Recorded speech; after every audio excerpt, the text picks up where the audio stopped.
মরগাং 50 পরিবার এলাকায় 1 লক্ষ গাঁজা গাছ ধ্বংস করল বিশ্রামগঞ্জ থানার পুলিশ। বৃহস্পতিবার বিকেল 5:30 পর্যন্ত জানা যায়, গোপন খবরের ভিত্তিতে বিশ্রামগঞ্জ থানার পুলিশ, টিএসআর এবং এসপিও জওয়ান অভিযান চালায় সুতারমুড়া, মরগাং এবং 50 পরিবার এলাকায়। সেদিনে সুতারমুড়া এলাকায়, মরগাং এবং 50 পরিবার এলাকায় অভিযান চালিয়ে 1 লক্ষ গাঁজা গাছ ধ্বংস করে বিশ্রামগঞ্জ থানার পুলিশ। জানা যায়, গাঁজা কারবারিরা প্রত্যেক মরশুমে সরকারি ভূমি দখল করে এই গাঁজা বাগান তৈরি করেন।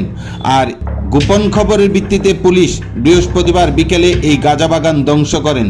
এদিকে গাঁজা বাগান ধ্বংস অভিযান দূর থেকে রক্তচক্ষে তাকিয়ে দেখতে থাকে গাঁজা কারবারিরা। জানা যায়, বিশ্রামগঞ্জ থানার পুলিশ গোপন খবরের ভিত্তিতে এই গাঁজা বাগানগুলি ধ্বংস অভিযান করেন।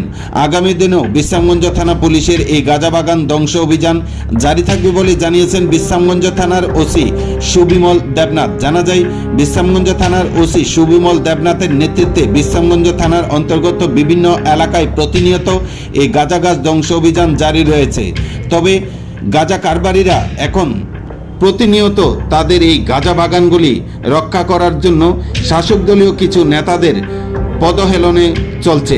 এদিকে পুলিশ কারোর কথায় পাত্তা না দিয়ে প্রতিনিয়ত এই গাঁজা বাগানগুলি ধ্বংস অভিযান জারি রেখেছেন।